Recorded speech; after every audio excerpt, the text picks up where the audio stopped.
Subscribe to our channel by clicking the subscribe button. Click the bell button and enjoy the latest uploads from our channel.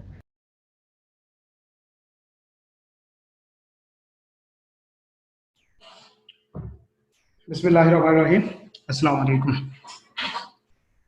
आज जरा discuss करते हैं आपको अपना BMBS business management and behavioural studies cap 4 subject है, जो कि आई cap का अपने उसके कैप लेवल के जितने 9 पेपर हैं उनमें से चौथे नंबर पे जो उन्होंने कैप 4 डिक्लेयर किया हुआ है उसको कहते हैं business management and behavioural studies. ठीक, आज का लेक्चर हम जो थोड़ा अपना वो इंट्रोडक्टरी रखेंगे, उसमें हम ज्यादा डिटेल में नहीं जाएंगे। हम कोशिश करेंगे कि आज चीजों को सिर्फ इस हद तक समझा जाए कि क्या चीज है BMBS। हम जिन जिन बातों पे आज हम डिस्कशन करेंगे, एक तो ये है कि हम इसका मतलब एक ओवरव्यू लेंगे, बिजनेस मैनेजमेंट क्या चीज है, इसके अंदर हमें क्या क्या पढ़ना है। फिर उसके बाद ये है कि ऐसी कौन सी जरूरत पड़ गई आई कैप को कि हम एक चार्टर्ड अकाउंटेंट होते हुए हमें अकाउंटेंसी ऑडिट के काम होने के साथ साथ हमें लीगल काम होने के साथ हमें मैनेजमेंट का ये एक थ्योरेटिकल सब्जेक्ट क्यों पढ़ना पड़ रहा है। ठीक हो गया, मतलब ये क्या आखिर क्या जरूरत है इसको पढ़ने की, इसके लिए एक चार्टर्ड अकाउंटेंट के लिए ये पढ़ना कितना जरूरी है। यहाँ पे भी कैप लेवल में भी है, आगे फिर जाके ये CFAP लेवल पे भी टेस्ट होता है, तो ये एडवांस लेवल पे की भी स्टडी इसके अंदर हमारे सिलेबस में शामिल हो जाती है, तो हम इसको भी देखेंगे। उसके बाद फिर हम जरा 5 पेपर एनालिसिस भी देखेंगे कि भाई किस तरह कौन कौन से चैप्टर से कितना कितना मार्क्स बनते हैं, क्या ग्रेड है। और उसके बाद फिर हम अपना एक स्टडी का पैटर्न देखेंगे कि हम किस तरह पढ़ेंगे, कहाँ से पढ़ेंगे, सिलेबस को कैसे कवर करेंगे और इंशाल्लाह कैसे लेके चलेंगे। ठीक है, तो स्टार्ट करते हैं अपना business management and behavioural studies, जिसको कहते हैं कैप 4।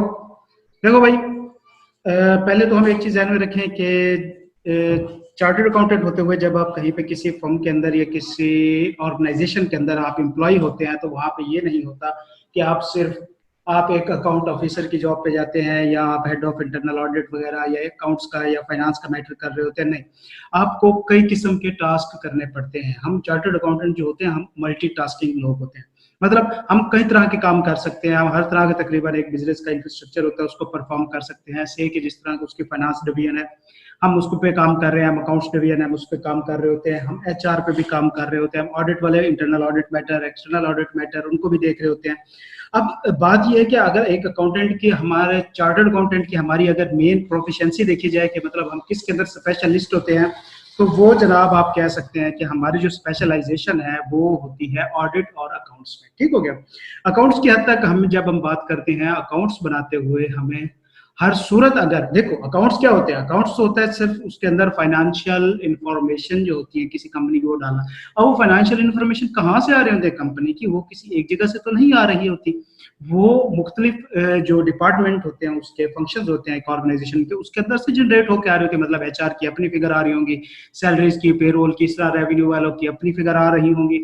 अब अकाउंटेंट होते हुए हम ट्रू एंड फेयर व्यू किसी स्टेटमेंट का तब दे सकते हैं जब हमें उसके बारे में कुछ ना कुछ नॉलेज हो, उस डिपार्टमेंट के बारे में कुछ नॉलेज हो, हमारे पास HR के बारे में कुछ नॉलेज हो, हमें बिजनेस मैनेजमेंट का आइडिया हो, तभी जाके हम सही तरीके से एक अकाउंटिंग परफॉर्म कर सकते हैं। सेम इस तरह जब हम ऑडिट करने जाते हैं तो हम उनकी चीजें चेक करने जाते हैं, उनके फाइनेंशियल स्टेटमेंट होते हैं, उनके फाइनेंशियल मैटर होते हैं, हम उनको चेक कर रहे होते हैं। तो हम एक चीज को चेक तब तक नहीं कर सकते जब तक कि हमें पता ना हो कि वो चीज है क्या। ठीक है, मतलब मेन रोल तो हमारा अकाउंट्स ऑडिट के साथ अगर हम देखा जाए तो बिजनेस मैनेजमेंट और ये सब्जेक्ट पढ़ना। अब आप देखें कि बिजनेस मैनेजमेंट में हम कौन कौन सी चीजें पढ़ रहे होते हैं, हम business environment, organisation structure, changes, organisation culture, employee behaviour वगैरह, ये सारा कुछ तो ये हमारी ऑडिट रिपोर्ट के अंदर चीजें ये पार्ट बन रही होती हैं। हम इनके ऊपर भी अपनी रिपोर्ट के अंदर चीजें बता रहे होते हैं, कंपनी की स्ट्रेंथ, वीकनेसेस वगैरह ये वो हम चेक कर रहे होते हैं कि क्या कोई इसको थ्रेट तो नहीं बाहर से, इसने थ्रेट अच्छी तरह से डिस्क्लोज कर दी है, क्या ये अपनी अपॉर्चुनिटी सारी जो है वो अवेल कर रहा है।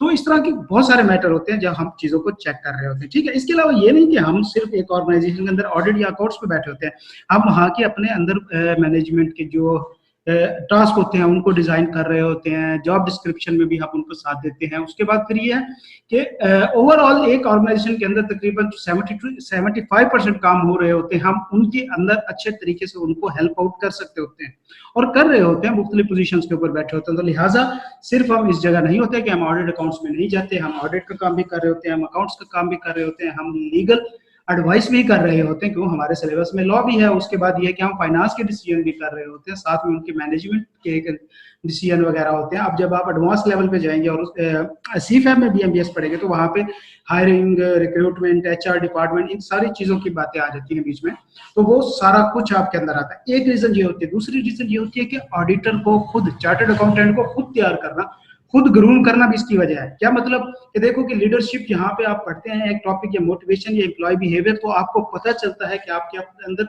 कौन कौन सी इसमें से कैपेबिलिटी मौजूद है, कौन सी नहीं है, किन पे आपको काम करना है और कैसे कैसे आप चीजों को लेके चल सकते हैं, आप अपना एक लीडरशिप रोल कैसे परफॉर्म कर सकते हैं, आपके रिस्पॉन्सिबिलिटीज कौन सी होती हैं, सारा कुछ। तो ये एक आपको अपने लिए भी तैयार कर रहा होता है, मतलब आप खुद भी ग्रूम हो रहे होते हैं। इन फ्यूचर जाके अगर आप किसी ऑर्गेनाइजेशन में जाते हैं तो ऑर्गेनाइजेशन के लिए भी आप बेनिफिट दे रहे होते हैं। तो लिहाजा आपको ज्यादा से ज्यादा स्किल्स के साथ एक्यूप करने के लिए जो ICAP ने मुख्तलिफ किस्म के एक बना के सेट ऑफ सब्जेक्ट्स जो है वो उसने टेस्ट करने होते हैं CA के अंदर, तो लिहाजा BMBS उसमें से भी एक चैप्टर है या एक टॉपिक है जिसको business management and behavioural studies कहते हैं। तो आई होप कि आपको समझ आ गया होगा कि ये सब्जेक्ट क्या चीज है, ठीक है। अच्छा, उसके बाद हम देखते हैं कि इसकी क्या चैप्टर कौन से और इसके अंदर कौन कौन सी चीजें हैं, ठीक है। अगर हम इसके बात की जाए इसके चैप्टर्स की, तो इसके तकरीबन 11 चैप्टर हैं और इसको हिसाब से देखा जाए तो पहले चैप्टर का नाम बिजनेस मैनेजमेंट कंसेप्ट, उसके बाद द बिजनेस एनवायरनमेंट, फिर दूसरा आता है ऑर्गेनाइजेशन कल्चर, मैनेजिंग चेंज, फिर organisation structure, managing change, organisation culture, employee behaviour, motivation, leadership, team management, negotiation skill and conflict resolution और मैनेजमेंट इंफॉर्मेशन सिस्टम। तो ऑल इन ऑल 11 जो क्या कहते हैं ये एक कह सकते हैं चैप्टर्स है हमारी बिजनेस मैनेजमेंट या BMBS के, जो कि हमने तैयार करने हैं। ओवरऑल अगर देखा जाए तो हमारे पास 280 के करीब तकरीबन पेजेस बनते हैं जिनको हमने तैयार करना है। इसकी जो तैयार करने की स्ट्रेटजी है उस पर हम बात करने से पहले हम जरा एक बार इसका देख लेते हैं कि इसका जो, एक मिनट दीजिए बस।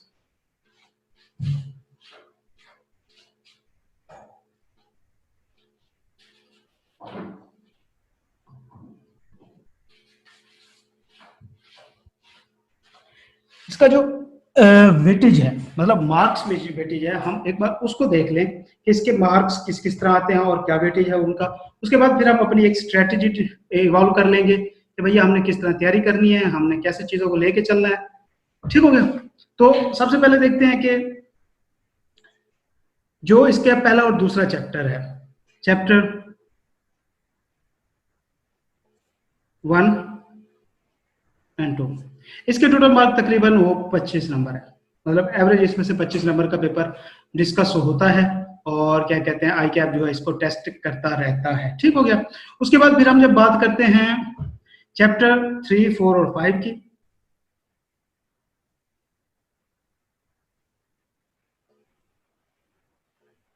तो इसका जो वेटेज बनता है ये तकरीबन 20 मार्क्स का बनता है। सेम इस तरह चैप्टर 6 एंड 7 ये 20 मार्क्स का है। उसके बाद चैप्टर 8, 9 और 10 इनका वेटेज 20 मार्क्स का है।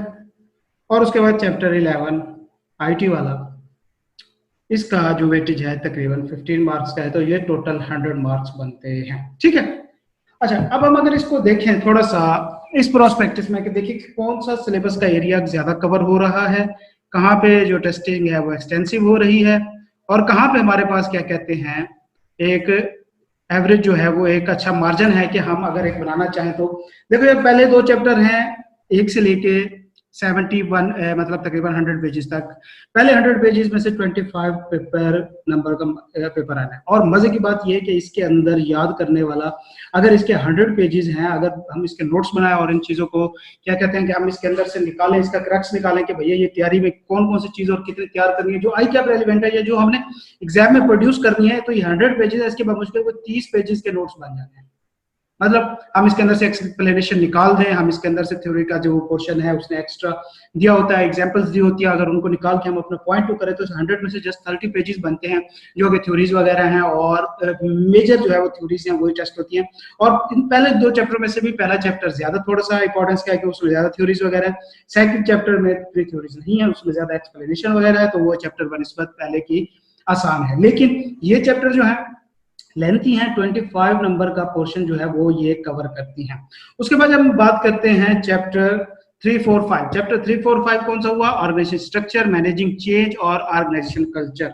अगर आप मेरे से पूछे तो ये सबसे क्या कहते हैं, थोड़ा सा टेक्निकल एरिया है, टेक्निकल एरिया है पूरी बीएमबीएस के आपके टॉपिक का। उसकी वजह क्या है कि इसके अंदर बेतहाशा थ्योरीज हैं, फिर इसकी और उससे सबसे बड़ा मसला इसमें यह आता है कि इसमें चीजें सिमिलर है, मतलब वो 19-20 के फर्क से अगली थ्योरी है, 19-20 से फर्क है अगली थ्योरी है। मतलब चेंज एजेंट, चेंज मतलब इस तरह की क्या वो उसके लीवर कौन से होते हैं, चेंज एजेंट की कैरेक्टरिस्टिक्स क्या होनी चाहिए, मतलब सेम चीजें रिपीट हो रही हैं बार बार वर्डिंग चेंज करके। तो इन चैप्टर्स के अंदर आई गैप ने मतलब जो है वो अंग्रेजी में आपको घुमा फिरा के रखा हुआ है। तो लिहाजा ये वाला एक सबसे टेक्निकल एरिया है। वजह क्या है कि एक तो जनाब इसके अंदर बहुत ज्यादा टॉपिक एंड टेस्ट होने वाला है, दूसरी बात ये है कि इसके अंदर सिमिलर टॉपिक्स और रिपीट होते हैं, बहुत ही एक माइनर सी चेंजेस के साथ जो है वो अगला टॉपिक आ जाता है, माइनर चेंज के साथ अगला टॉपिक आ जाता है। तो लिहाजा ये थोड़ा सा टेक्निकल टॉपिक है। उसके बाद जब हम बात करते हैं चैप्टर 6 एंड 7 एम्प्लॉय बिहेवियर और मोटिवेशन, ये कदरे सबसे इनमें से आसान है, मतलब कि एक बेहतर तरीके की स्टडीज में से हो सकती है, एक अच्छे तरीके से, क्योंकि इसके अंदर जो थ्योरीज है सिर्फ वही काम किए, थ्योरीज निकाल के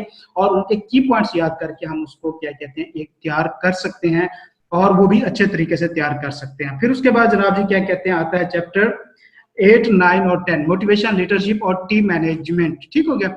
अगर हम देखें तो मोटिवेशन, लीडरशिप और टीम मैनेजमेंट 153 से लेकर 214 तक, 230 तक, तो ये तकरीबन 70 to 80 पेजेस बनते हैं, 3 चैप्टर हैं, लेकिन ये इतने टेक्निकल नहीं है, ये स्ट्रेट फॉरवर्ड चैप्टर्स हैं। मतलब इसके अंदर आपको चीजें याद करनी है, लीडरशिप मोटिवेशन की क्या क्या खसूसियात हैं, कैसे कैसे मोटिवेट किया जा सकता है। इस तरह लीडरशिप है तो लीडर के क्या कैरेक्टरिस्टिक होते हैं, कितने टाइप के लीडर्स होते हैं, क्या सिखाया जा सकता है, बनाया जा सकता है। तो मतलब स्ट्रेट फॉरवर्ड किस्म के इसके अंदर से क्वेश्चन होते हैं और स्ट्रेट फॉरवर्ड टाइप टॉपिक है। इसके अंदर अंडरस्टैंड ज्यादा नहीं करना पड़ता, आप जैसे पढ़ते जाते हैं, सीधी सीधी सी इंग्लिश है।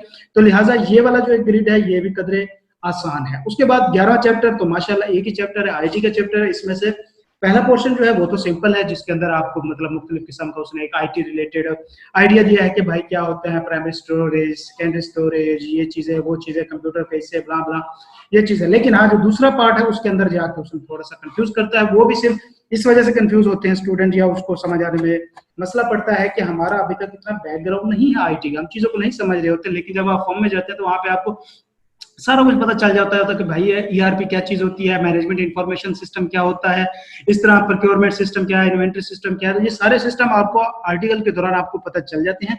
यहाँ पे होता है कि आपको पता नहीं होता, आप फर्स्ट टाइम उन वर्ड्स को पढ़ रहे होते हैं, फिर एक लंबी लंबी किस्म की क्या कहते हैं वो उनकी एब्रीवेशन बनाई होती है, और फिर उसके बाद उनकी जो एक्सप्लेनेशन है वो भी थोड़ी सी डिफिकल्ट होती है। तो लिहाजा इसका दूसरा पार्ट थोड़ा टेक्निकल है। लेकिन अगर हम बात करें तो ये वाली ग्रिड, ये वाली ग्रिड और ये वाली ग्रिड, मतलब 25 और 15 कितने हो गए, 40, 40 और 20, 60 नंबर की ये 3 ग्रिड बनती हैं। ठीक है, ये तो हमने करनी है कंपलसरी। अगर आप बात करें तैयारी करने की तो इनको तो घोल के पी लेना है। उसके बाद इन 2 ग्रिड के अंदर जब हम बात करते हैं कि इनमें से कौन सी ग्रिड ज्यादा इंपॉर्टेंट है, ये की जानी चाहिए, तो करेंगे। तो करना हमने सारा सिलेबस है, सारा सिलेबस कवर कर रहे हैं, मतलब एक हम पैटर्न देख रहे हैं और चीजों को समझ रहे हैं कि भैया कहाँ पे हमें आसानी होनी है, कहाँ पे हमें मुश्किल होनी है। ठीक है, तो इन 2 के अंदर जो है वो ये वाली जो ग्रिड है ये हमारे लिए ज्यादा मतलब एक बेहतर तरीके से है, ये वाली जरा टेक्निकल है, इसमें हमें ज्यादा टाइम लगेगा। तो कहने की और समझाने की बात ये थी कि ये इस तरह का एक पैटर्न है आई कैप। देखो चीजें समझ के जब हम चलते हैं, चीजें समझ के जब हम करते हैं तो हमारी जिंदगी काफी मुश्किलात हल हो जाती हैं। अंधेरे में तीर मारते रहते हैं, पढ़ते रहते हैं, अनिवार्य रट्टा मारते रहते हैं, और क्या कहते हैं ना एंड कर देते हैं, तबाही मचा देते हैं। और उसके बाद जब पेपर में जाते हैं तो कहते हैं पैसा डल होया की है, तो भाई क्या आपने हमारे साथ किया क्या है। तो लिहाजा चीजों को समझ के चले, स्मार्ट वर्क करें, हार्ड वर्क तो करना पड़ना है भाई, उसकी तो कोई वो कहते हैं कि आप छूट नहीं है कि आप हार्ड वर्क से बच जाएंगे, वो करना पड़ना, लेकिन उसके साथ आपको स्मार्ट वर्क भी चाहिए। ठीक है, चीजें सोच के चले कि यार देखो करना आपने 100% सिलेबस है, लेकिन आपने किस तरीके से लेके चलना है, उस तरीके को आप करें कि किस तरह किया जा सकता है। अब अगर हम इसकी तैयारी की बात करें, हम अपनी स्टडी की बात करें, पढ़ने की बात करें, तो कैसे हम इसको तैयार करेंगे और पढ़ेंगे। तो भाई मेरे सीधी सी बात है कि हम पढ़ेंगे तो इसको स्टडी टेक्स्ट में से। ठीक है, आई कैप स्टडी टेक्स्ट से बेटर अभी तक कोई मार्केट में बुक अवेलेबल नहीं है। हाँ, शॉर्ट नोट्स वगैरह के लिए या इन चीजों के लिए तो वो आप कह सकते हैं कि मुख्तलिफ बुक्स हैं, वो बनाई जा सकती है और वो मुख्तलिफ बुक्स आप पढ़ भी सकते हैं। लेकिन जो मैं आपको प्रेफर करूंगा कि हम जो है वो पढ़ेंगे आई कैप की स्टडी टेक्स्ट से ही। वजह क्या है कि देखो एक इंटरनल सेटिस्फेक्शन होती है, मेन चीज होती है ना आपकी इंटरनल सेटिस्फेक्शन। जब आप एग्जाम सेंटर में बैठे हो ना और आप ये कंफ्यूजन में बैठे हो, यार मैंने पढ़ा तो है कि आप तब पूरा सिलेबस करके भी आए हो, क्या आप तो उस बुक में से मैंने कुछ छोड़ तो नहीं दिया, क्या यही कुछ सिलेबस में था, इससे ज्यादा था? देखो हमारे में से अल्लाह ताला शायद किसी किसी को ऐसे तो फेंक देता हो कि वो जाके आई कि आपकी साइड पे सिलेबस चेक करे कि भाई सिलेबस है क्या, ठीक है। तो लिहाजा जो हमें कॉलेज में पढ़ा दिया जाता है, जो हमें टीचर पढ़ा देता है, हमारे लिए वही सही होता है और वही हमारे लिए 100% होता है, और होना भी यही चाहिए कि आपको टीचर पे इतना भरोसा होना चाहिए। लेकिन फिर भी इंसान होने के नाते हम, जब आप एग्जाम सेंटर में बैठे होते हैं और तब आप सोच रहे होते हैं, या कोई साथ बैठे हैं दो लड़के जो हैं वो आपस में डिस्कस कर रहे होते हैं और वो फुर फुर मचा के बैठे होते हैं, कोई एक आधा वर्ड आपके पल्ले पड़ता है और आपके तो यार ये कहाँ से आ गया, ये तो मैंने देखा ही नहीं है, ये मैंने सुना ही नहीं है। बेशक वो बीएम के पेपर में बैठ के ऑडिट डिस्कस कर रहे हो, लेकिन आप परेशान हो जाएंगे कि यार लगता है कि मैं सिलेबस का कुछ ना कुछ हिस्सा छोड़ दिया मैंने। तो लिहाजा आई के आपकी बुक से पढ़ने का सबसे बेहतरीन फायदा तो ये है कि हमें एक तो ये तसल्ली रहेगी कि भाई हमने सारा सिलेबस कवर किया है, ए टू जी पढ़ा है, कुछ कहीं पे छोड़ा नहीं है, लिहाजा एक टेंशन से तो हम कम से कम फ्री हो जाएंगे ना, ठीक है। दूसरी चीज ये है कि देखो कि पढ़ने के साथ साथ जो आपको एक्सप्लेनेटरी मटेरियल चाहिए ना, वो बहुत जरूरी है। मतलब आप इस तरह कोई, हम वो नहीं है, क्या कहते हैं, अफलातून नहीं है या अंग्रेज इस तरह के कोई खास किस्म के अंग्रेज नहीं है कि हमें अंग्रेजी इस तरह आती हो, हम फटाफट लिख लें, अपनी वर्डिंग में सारा कुछ बना के लिख लें, हम एग्जाम्पल्स भी प्रोड्यूस कर दें, तो हम इस तरह के लोग नहीं हैं, ठीक है। हमें पढ़ना पड़ता है, हमें चीजें देखनी पड़ती हैं, तो लिहाजा जब तक आप एक्सप्लेनेशन नहीं सीखेंगे आप एग्जाम में नहीं ले सकते मार्क्स। एग्जाम में एक बात तो लाजमी होती है कि लिखना अपने पॉइंट होता है, लेकिन ये होता है कि आपने उस चीज को ऐसे लिखना होता है कि अगले बंदे को अंडरस्टैंड हो जाए, ठीक। मतलब अगर वहां पे क्वेश्चन है और अब आपको यहाँ पे ये भी साथ में अंडरस्टैंड करना पड़ेगा कि 3 वर्ड हैं भैया जी, एक्सप्लेन का मतलब क्या होता है, नरेट का मतलब क्या होता है, और उसके बाद डिफाइन का क्या मतलब होता है। क्वेश्चन के अंदर हमने इस तरह के पॉइंट्स देखने होते हैं कि भाई वो मांग क्या रहा है हमसे, हमें पता नहीं चल रहा था 2 नंबर के क्वेश्चन में हमने क्या लिखना है, हम पूरा पेज छाप देते हैं, ये डिफाइन का क्या मतलब है, एक्सप्लेन का क्या मतलब है, नरेट का क्या मतलब है। तो इन चीजों के ऊपर हमने फोकस करना होता है, ठीक है। हम नरेट की जगह पे एक्सप्लेन करके आ जाते हैं, नरेट का मतलब क्या है जगह, डिफाइन का क्या मतलब होता है, डिफाइन में हम जाते हैं तो वहां पे क्या कहते हैं, सिर्फ अपनी उसकी एक प्रॉपर डेफिनेशन जो है वो लिख के आ जाते हैं, ठीक है। या नरेट में जाते हैं तो वहां एक्सप्लेन करते हैं, एक्सप्लेन वाला कहे तो हम नरेट कर देते हैं, 2 लाइनें लिख देते हैं। तो लिहाजा 3-4 वर्ड हैं, टेक्निकल वर्ड होते हैं, इनको आपने समझना है। हमें आई कैप सबसे ज्यादा अंग्रेजी में मार देता है, तो लिहाजा हमें अपनी अंग्रेजी पे काम करना पड़ेगा। तो फिर हमें अंग्रेजी कहाँ से मिलेगी, हमें अंग्रेजी बेहतरीन आई कैप की अपनी बुक से ही मिल जाएगी। तो एक बात ये होगी कि हम आई कैप की बुक से पढ़ेंगे, उसकी वजह ये है कि हमारा एक तो सिलेबस 100% कवर होगा, दूसरी बात ये है कि हमें एक्सप्लेनेशन के लिए मटेरियल मिल जाएगा। देखो याद हमने इसमें से उतना ही करना है जितना नोट्स बनाएंगे हम उसमें, याद सारी बुक नहीं करनी है हमने सिर्फ अपने काम की चीजें निकाल के याद करनी है। हाँ पढ़नी हमने सारी बुक, क्या कि हमें वो चीजें कम से कम जो हम निकाल के पढ़ रहे हैं वो उसकी एक्सप्लेनेशन हमें समझ आ जाए, ठीक हो गया। तो लिहाजा उसके बाद फिर ये है कि जब हम इसको पढ़ रहे होंगे तो हम इसके अंदर चीजें हाईलाइट करेंगे, साथ साथ अपने नोट्स बनाते जाएंगे। आप अपनी बुक साथ लेके बैठिएगा, पॉइंट आउट करिएगा चीजों को, साथ साथ आप अपने नोट्स बनाने हैं। रजिस्टर आई कैप की बुक आपके हाथ में होनी चाहिए। हाँ इसके अलावा कि आप किसी और सर की बुक वगैरह को लेना चाहते हैं तो आप ले सकते हैं, जो कि पॉइंट से नोट्स के फॉर्म में होगा, लेकिन बेहतर ये है कि थ्योरी सब्जेक्ट पास करने का सबसे बेहतरीन तरीका भी यही है कि आप अपने खुद के नोट्स बनाएं। अगर आप एक बार महीना 1.5-2 लगा के नोट्स अपने बना लेते हैं तो फिर आपको रिवीजन करने के लिए 4-5 दिन बहुत होते हैं, और आपकी तैयारी भी डबल ट्रिपल हो जाएगी कि जब आप नोट्स बनाएंगे। अभी अगर आप मेरे साथ साथ नोट्स बनाते जाएंगे, एक क्या होगा कि आपकी नोट्स तैयार हो जाएंगे, दूसरा क्या होगा कि आप उस टाइम सुन भी रहे होंगे, तीसरा क्या होगा कि आप उस टाइम पढ़ भी रहे होंगे, चौथा आप लिख भी रहे होंगे। 4 काम इकट्ठे हो जाते हैं तो भाई मेरे वो एक अच्छी खासी तैयारी हो जाती है आपकी। हमें लग ऐसे रहा होता है कि भैया हमारा जहन खाली है, हमें कुछ नहीं आ रहा, लेकिन बैक एंड पे आपकी तैयारी हो चुकी होती है। जब आप एग्जाम सेंटर में बैठे होते हैं तो आपको ये चीजें साथ साथ आ रही होती हैं, ठीक हो गया। तो हम आई कैप की बुक से पढ़ेंगे, और दूसरी बात हम इसको तरतीब से लेके चलेंगे। अब हमारे पास यहाँ पे 2 ऑप्शन होंगे कि पहले 2 चैप्टर हम सबसे एंड पे कर लें, ये क्यों, वजह यह है कि वो भाई ताज़े पढ़े होंगे, लेंथी चैप्टर हैं, तो वो वाला जो एक सिस्टम है तो हम क्या कहते हैं एट द एंड ही रखना, तो वो एक अच्छी चीज है नहीं। लेकिन क्या है कि हमें कोशिश करेंगे कि हम तरतीब के साथ चलें। वजह क्या है कि कुछ कंसेप्ट आगे पीछे हैं, अगर आप में से कुछ क्रैश बैच के स्टूडेंट जो हैं उनके लिए तो इतना मसला नहीं होगा, उन्होंने आगे पीछे पढ़ा हुआ है, लेकिन जो फ्रेश स्टूडेंट हैं लोग उनके लिए मसला हो रहा है, तो वो क्या कहते हैं इसको हम इसलिए तरतीब से लेकर चलेंगे, शुरू से एंड तक जाया करेंगे, अपने मेजर टॉपिक कवर करेंगे, इसके अंदर टेस्ट करेंगे, पास पेपर के क्वेश्चन किया करेंगे साथ साथ, उसके बाद उनको पढ़ेंगे, उनको तैयार करेंगे। इंशाल्लाह सबसे अच्छी तैयारी हो जाएगी, बेहतरीन होगी, परेशान नहीं होते। थ्योरी का सब्जेक्ट है, कोई मसला नहीं है इसको पास करना। इंशाल्लाह साथ साथ रहिए, रेगुलर और पंक्चुअल रहिए, और क्या कहते हैं क्लासेस आपने कंप्लीट अटेंड करनी है। क्लास में आपकी अटेंडेंस लाजमी होनी चाहिए, टाइम पे इंशाल्लाह क्लास होगी। और उसके बाद ये है कि आप आपका डिसिप्लिन आपके लिए सबसे ज्यादा इंपॉर्टेंट है। आपकी फिजिकल क्लासेस नहीं भी हो रही तो आप इस चीज को टेंशन ना लें, आप प्रॉपर अपनी क्लास के टाइम पे आपने रेडी होना है। कोशिश करें आपके पास लैपटॉप है तो ज्यादा बेटर रहेगा, इन केस के लैपटॉप नहीं भी है तो भी मोबाइल पे अगर आप करना चाहते हैं तो भी आप स्टिल एक जगह पे उठ के बैठे, लेट के क्लास नहीं लेनी भाई, बराए मेहरबानी नहीं लेनी, उसका कोई फायदा नहीं लेने का। बहुत इजी हो जाता है, आधी क्लास में ही आप बोर होकर सो जाओगे भैया। ये तो टॉपिक ऐसा कोशिश मैं करूंगा, मेरी आदत भी है, मैं थोड़ा बहुत इंटरेस्टिंग करता रहता हूँ लेक्चर को, फिर भी आपको नींद आ जानी है, मुझे आपकी नींद पे कॉन्फिडेंस है। तो लिहाजा इंशाल्लाह मिलते हैं फिर अपनी रेगुलर क्लासेस में। 18 मई को इंशाल्लाह से स्टार्ट होंगे रेगुलर क्लासेस।